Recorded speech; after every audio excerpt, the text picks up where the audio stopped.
Welcome back to Leveraging Leadership, where we unpack the art of business leadership. I'm your host, Emily Sander, Chief of Staff turned Executive Leadership Coach. This show is all about finding your points of greatest influence and leveraging them to better serve those around you. All right, this episode is going to be for CEOs, for founders, for executives, for principals who are either trying to figure out what this whole Chief of Staff thing is altogether, or they kind of have a sense of what it is, maybe want to confirm that, but are really deciding, should I bring a Chief of Staff onto my team right now? So we will start at the very beginning, a very good place to start with what is a Chief of Staff? My short answer is they are the right-hand partner to the CEO, or they are the right-hand partner to their principal. It can be the CEO or another executive. That's a nice, short, crisp answer that you can throw out at cocktail parties or on elevator rides. If you want something longer, then my medium answer would be something like they're the right-hand strategic partner to the CEO or their principal, and they're someone who both helps develop company strategy and then operationalizes that strategy across the organization. And they are working very closely with all members of the executive team. So that's kind of your medium answer there. If you want more and you want to go into more depth, then I would say everything I just said for my medium answer and then add this for my long answer. The Chief of Staff is someone who is spearheading your company-wide initiatives. They might be gap filling for a certain functional group or functional leader that you have an open role for whatever reason. That can be ongoing, or that can be temporarily on an interim basis while you find someone else to fill that role. They can be kickstarting initiatives for you, again, on an interim basis, or to hold that and be on point for that initiative ongoing. And a key piece while they're doing all of this, and in doing all of this, is they're really making sure their leaders' time and focus, and maybe even leadership's time and focus, is being spent in the right areas. Do we as an executive team collectively have our eyes on the ball? Do we have our priorities straight? Is everyone aligned on that? Is everyone contributing to that in their functional areas, in their way to contribute to that the best they can? Or are we allowing ourselves to get distracted and to have shiny object syndrome and to have fire drill syndrome?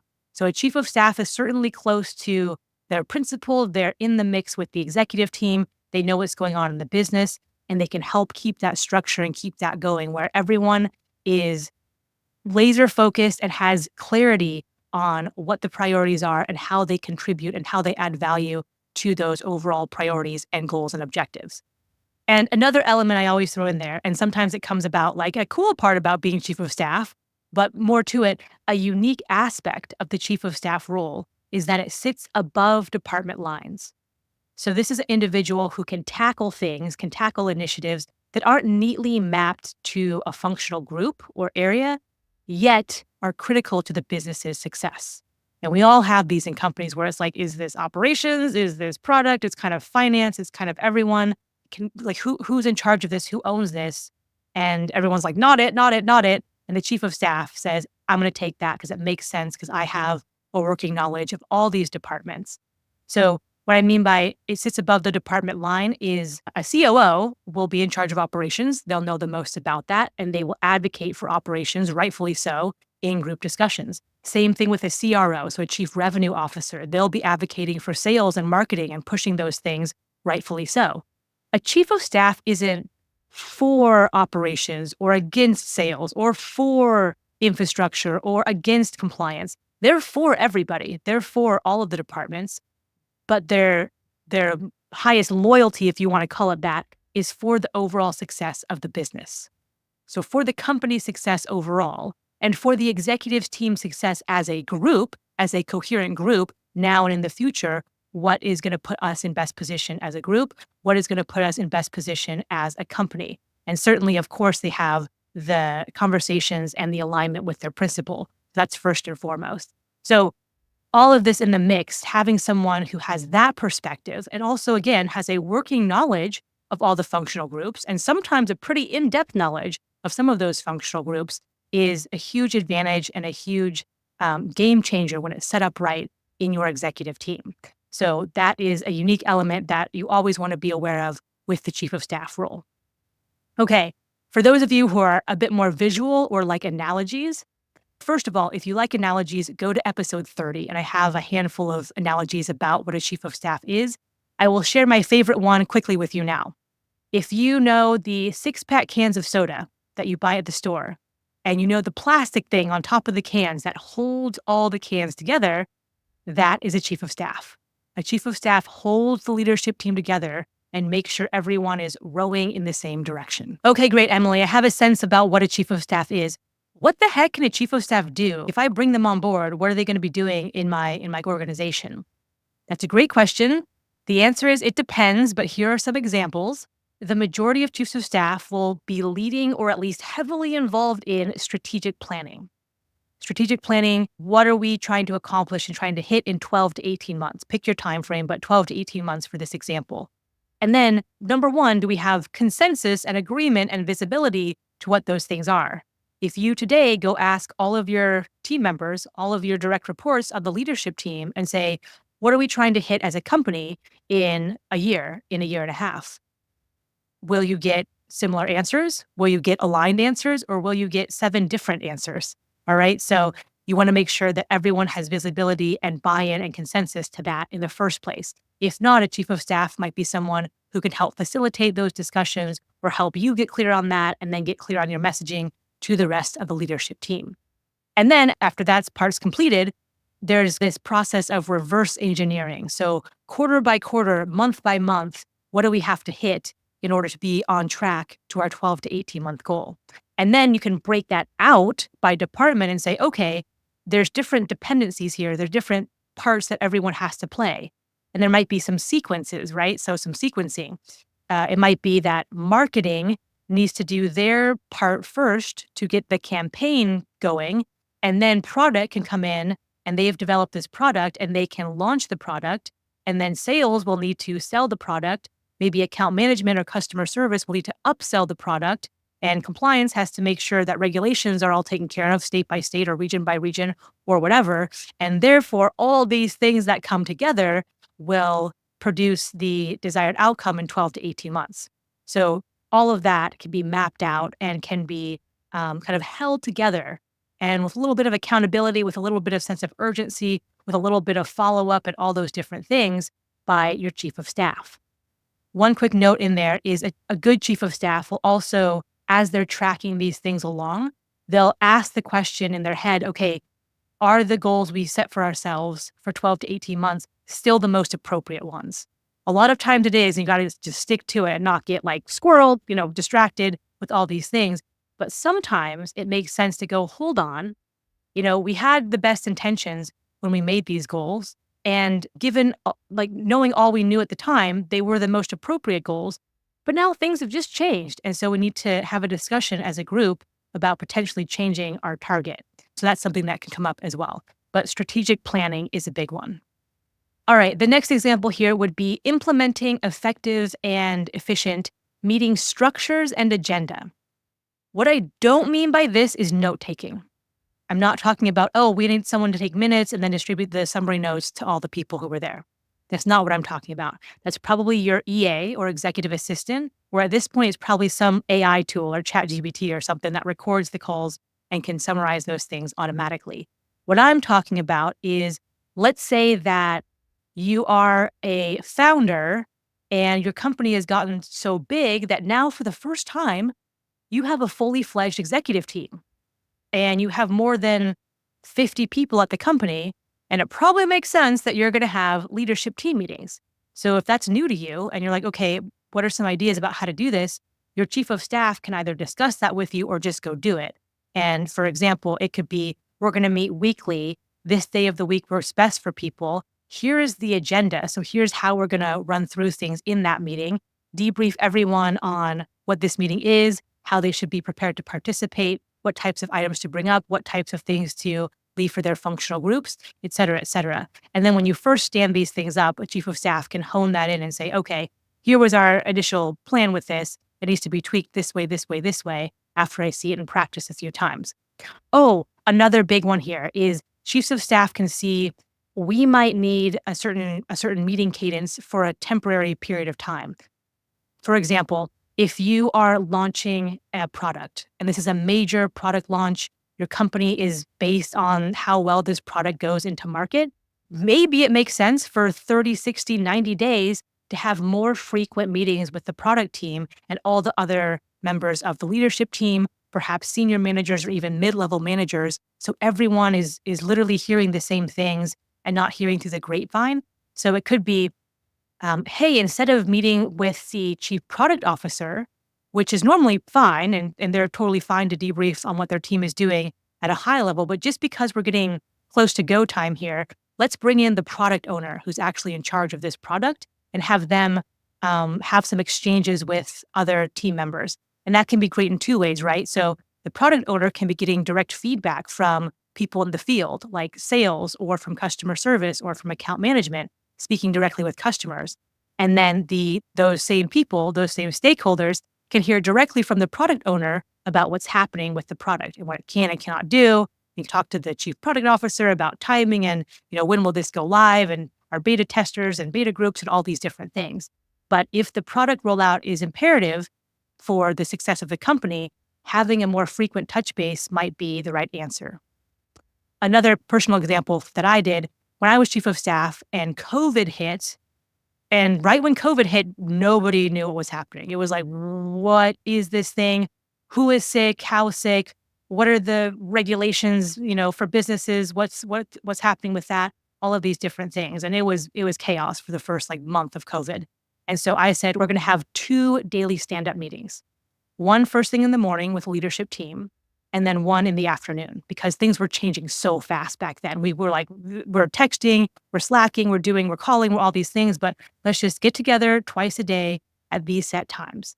And we had that for a few to several weeks. And then we peeled back to, one daily stand up, then every other day, and then eventually back to our normal weekly cadence. But for that temporary period of time, those 2 daily stand-ups were absolutely the right thing to do.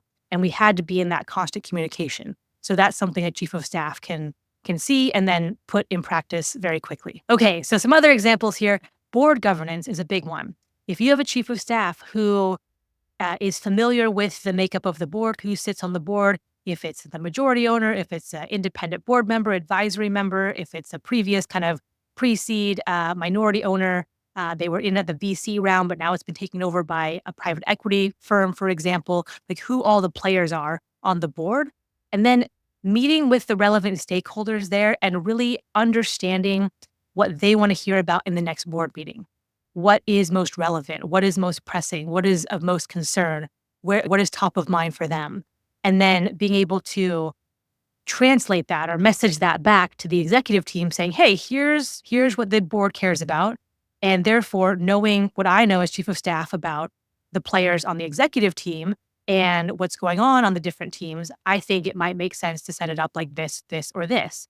So they might have recommendations. Sometimes the chief of staff is just the messenger and says, here's the information, and the rest of the team kind of figures out what they want to do.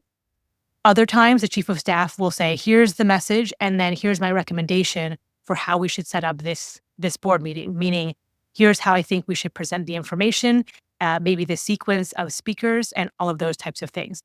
For example, if a chief of staff knows that the board only cares about one thing, or they care about this thing the most, and they're not going to listen to anything else until they get an answer on the thing, you got to tell your executive team, look, we've got to present the thing and talk about it from all of our different perspectives and make sure they get the answers and the information on the thing before we go into anything else, because they're not going to hear all the other good news or other questions or other things we have to share with them until they get that thing out of the way. Your chief of staff can also help you determine who should be in that meeting. So who from your team should be in the board meeting, given the agenda, given the temperature, given kind of all the different factors that go into that. But sometimes it is, all right, it's just going to be the CEO and CFO. That's fairly typical. Sometimes it's a broader board meeting. So all members of the executive team are there and they do a round robin on each of their departments and do a debrief on them. Sometimes you'll pull in other folks from the company who aren't part of the executive team, but for whatever reason, if you're rolling out a new product or COVID happened, or there's just something major that the board wants to hear about, and someone from within the company is more suited to talk about that or has a unique perspective, that person might be brought in for a short segment of the board meeting. By the way, early in my career, I was one of these people. So early in my career, I was tasked with building an international client management team from scratch. And first of all, I remember getting that call, getting that request, and say, "Emily, you know how to build an international client management team from scratch, right?" And in my head at the time, I was like, "No, no, I do not." But out loud, I said, "Yes, yes, I can do that." And I went back to my desk and I Googled, "How do you build an international client management team?" But afterward, the board was very interested, of course, about how this team was coming along and where we were and what regions we had client managers in and what book of business they were going to take on and what this was doing for client retention and what this was doing for upsell, cross-sell, and all of these different things. And so I was asked, I was voluntold to be part of this board meeting. And it went really well because for a couple reasons. First of all, the board loved hearing from someone that close to the information. So they would ask me questions and I would be able to say, "Look, I spoke with Chris at so-and-so customer and he was telling me this, this, and this is how they use our product. And over here at client X, Y, and Z, I almost got laughed out of the room because of our proposed pricing for our new product. And, over here, like Nadia is talking about using it like this, and this. And we were talking about how to present that to her leadership to get the sign off and approval she needed to add more of our products on board." So all of those types of stories, but they were sitting there looking at their spreadsheets and they could see the numbers and kind of see the flow at that level, but they loved having the actual stories and actual direct customer feedback. So it was great for them.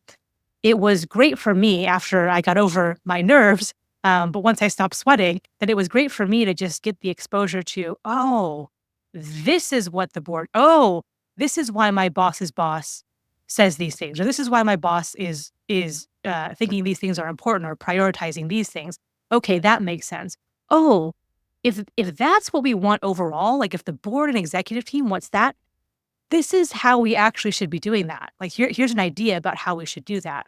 So personally, it gave me a ton of visibility and just really good information.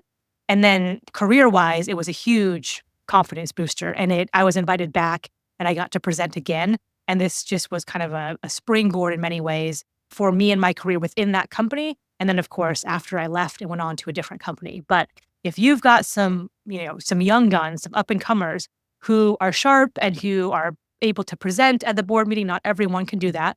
But if you've got people who are in that position, I would absolutely spotlight them. I would absolutely showcase them. And a chief of staff, because they're involved in interacting with not only the principal, not only the executive team, but senior managers, mid-level managers, and rank and file folks, they'll know who these people are. And they might have ideas about who should be presenting at the board meeting. All right, next one. I kind of mentioned this earlier, but a chief of staff can actually gap fill a functional role. So if you have a C-suite position open, or if you have a VP position open for whatever reason, and you're like, we need someone to actually lead that team right now because we have no one, then a chief of staff can go in there and either do that ongoing for an ongoing period or for an interim period. And a lot of times it's, hey, hold serve on this thing, hold it together, just keep it stable, maintain it. And then while you're doing that, you are also on point for recruiting, hiring, and training this leader for the long term. So I actually did this. So when I was chief of staff, we had an opening for marketing, and I was in charge of corporate marketing for almost a year. And I wore two hats. So at leadership meetings and at board meetings, I would report out on marketing and how that was doing from a functional leader standpoint. So here's the campaigns we're doing. Here's how we're doing with the rebrand. Here's the messaging and here's the positioning for our company. And here's the positioning for our products, all of this kind of stuff. And then I would put my chief of staff hat on and I would say, and here's where we are with the candidate pipeline for the marketing leader. And here's where the, shortlisted candidates are in the process. Here's the debrief notes, et cetera, et cetera. And then once we finally found a marketing leader, I was training them on their role. And I was well suited to it because I had been in charge of that department. Was definitely not married to that, was happy to hand it over, but I was able to run it for an interim period of time while recruiting and hiring for the ongoing leader and then training that person up pretty quickly because I had all the information. So a chief of staff can be both gap filling for open roles and then recruiting and hiring for key positions. And I also was on point for building the interview process and building the interview loop for our COO, our CTO, and CFO. And that involved everything that recruiting and hiring does. It involved keeping the stakeholders at the board informed. We had board members who were in the interview loop. And then, of course, that involved keeping the candidates themselves informed about what the process was and where they were. And if they were declined, then I would have the debrief call with them about why we went a different direction. Okay, so those are two other examples. Other quick examples here. If you are acquisitive and you are trying to acquire 1 or 2 businesses a year, let's say, I had a chief of staff who I worked with who was doing this, and I would say 80% of their job was looking for companies that fit their target profile, completing the due diligence on those said companies, and then meeting with the leadership and saying, is this a good fit? And when it was, then the integration of those 2 companies, the chief of staff was on point for. And they, again, were in good position to work with all members of the executive team and all the different departments that had integration touch points. So like for technology, and then with finance for product pricing, and then with sales teams, here's the debrief on our product suite. Here's the debrief on this product suite, which is now the combined product suite. How do we talk about this and sell these things to net new customers and to existing customers? All of those integration pieces, all of the HR stuff, all of the paperwork, and getting everyone on the new benefit plans, all of those things the chief of staff can be on point for, in conjunction with all the other leaders in those various groups. But again, they're spearheading that whole process. Another one would be turning around a toxic culture. So for example, I work with a CEO who basically got tapped on the shoulder by a private equity firm and got smoke jumped into one of their investments. And the original founders had been ousted because they were not helping the culture situation. They were part of that problem. And so they got set aside and new leadership came in. And I was debriefing with the CEO and they said, Emily, like the culture is horrible here and everyone's got their head crouched down and everyone's scared to say stuff. And I could just tell that people are scared. And so through a series of discussions, it made sense to bring in a chief of staff who had experience and had background in psychology, who had a background in, hey, I've been there, done that. I've been in a whole bunch of toxic teams. I've been in a whole bunch of blame cultures. I've been in a whole bunch of gotcha cultures, and I've been part of turning those around. And here's my ideas for how I would approach this one, or here's my ideas for how I would work with you on turning this around. And that was something that a chief of staff, they were doing other things besides this as well, but this was their prime directive. This was, you've got to make sure that we're on point for this and help build the structure, the processes, help facilitate the types of interactions that we want to foster this new culture. So turning around a toxic culture can certainly be something a chief of staff is part of. And it's kind of in the name a little bit, right? Like chief of staff. So if the staff isn't doing well, then the chief of staff would be a part of that. Okay, last one here. Nope, second to last one here would be integrating a new executive. So if you have a new CEO coming on, a new president, a new COO, a new SVP of sales and marketing, a new head of risk and compliance, and there are these key roles. If you have a chief of staff on board who has institutional knowledge, who knows who's who in the zoo, who everyone is and who to go to for what the internal processes are today, the context behind why certain decisions, if you get a new kind of executive in there going, why is this done like this? A chief of staff can go, okay, so here's the background of that. This is kind of the kludged version of our solution because we had to do this quickly. This one we didn't have, so-and-so on board yet. This one we didn't have the technology on board yet. So that's why this thing kind of looks janky. And we're hoping that you could help us untangle this.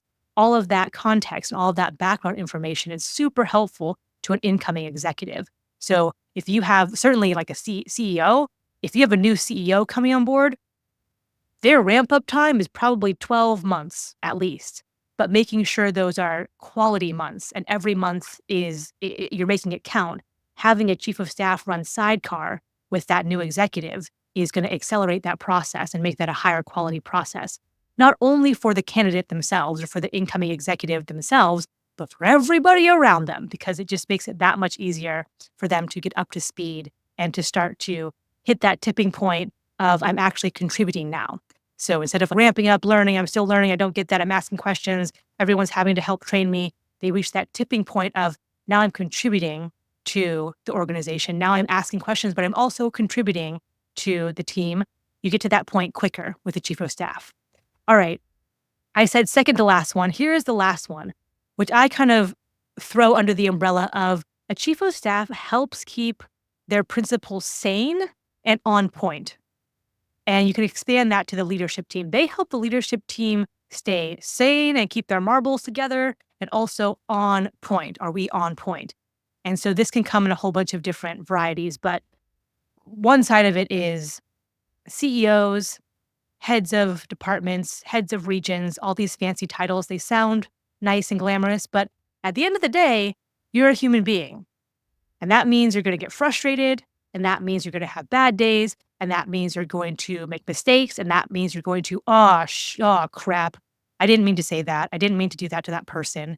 And to have someone right there next to you who is in it with you. So to have someone right there with you in all of that and through all of that and can have behind closed doors conversations where if you need to vent, I don't want you to do anything. I just need you to hear me and how angry I am at that. And I did not expect this to go this way.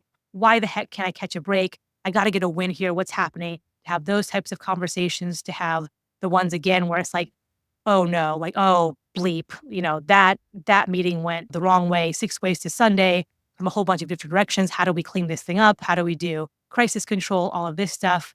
I'm thinking about this. I'm not ready to share this with the entire group yet, but I'm just kind of spitballing here. What if we did this? Poke this for me. What are the pros? What are the cons? What are you seeing? Oh, okay. Yeah, no, I'm hearing you. I'm listening to you. I didn't think about the downstream impact to that group over there. That's a good call. We would need to consider that. I still want to move forward with this and explore this more, but I definitely appreciate what you said about that one group. Those types of conversations. A chief of staff will be able to have very candid conversations with you where it's I'm calling you on your BS. All right. So you've said this, and this, the team over and over and over again. You've said we have to hit this, and this. Our priorities are this, and this. Everyone should be on point and have their eye on the ball for this, and this. Yet your actions are going this way. And the example you're setting and the tone you're setting is going opposite to what you have said to the team. So I just want to bring that up to you and share that as an observation or nudge you in the right direction or hit you upside the head with a 2x4 and say, hey, you're sending this message with your words and you're doing this with your actions. So just be aware of that type of conversation. A chief of staff will also be one to say, look, that team meeting, yeah, ruffled some feathers, but that was a tough conversation. And you were going to upset at least one person in that room. You could not have gotten out of there without upsetting at least one person. And so I think you handled it the right way. Let this blow over, let time do its thing, but you said what you needed to say in that meeting. It was a tough message, but you were the one to say it, and you had to be the one to say it. Great job stepping up and doing what you needed to do there. A lot of CEOs, a lot of executives don't hear good job. They don't get positive feedback a lot of the time. And so a chief of staff will also be there to say, hey, that was tough, but you did a good job. Or, oh my gosh, the Q&A in that all company meeting, wow, you gave amazing answers. You really turned the crowd around and you got them excited and enthusiastic for what we're doing. And that was, I watched the crowd as you were speaking, and that crowd was very reticent, very reluctant to hear what people were saying. But by the end, you could tell heads were nodding and people were smiling and people were kind of shifting in their seats, being more open to it. So a chief of staff can give you that type of feedback as well. So things like keeping the CEO, keeping the leadership team sane and on point is a big part of what a chief of staff brings to the table as well. Okay, so where are we here? You know a little bit about what a chief of staff is. You have some concrete examples of what a chief of staff can do. By the way, this list isn't exhaustive, nor is it the best things a chief of staff should be doing. So they can be doing a myriad of other things. If you're sitting there going, Emily, we have a chief of staff on our team. They're doing none of what's on your list, and yet they're adding tremendous value. Good, great, keep doing that. So don't be tied to the list is what I'm saying. And one last thing I'll throw into this introduction episode, this primer episode for CEOs, for executives who are looking for a chief of staff. Understand that your relationship with the chief of staff is going to be dynamic and unique. So it's going to be different than any other relationship you have on your executive team. Not better than the CFO, et cetera, but it is it is different. It is one of a kind. And if you think about some of the things we just mentioned, it kind of makes sense, right? It's the right-hand partner to the principal.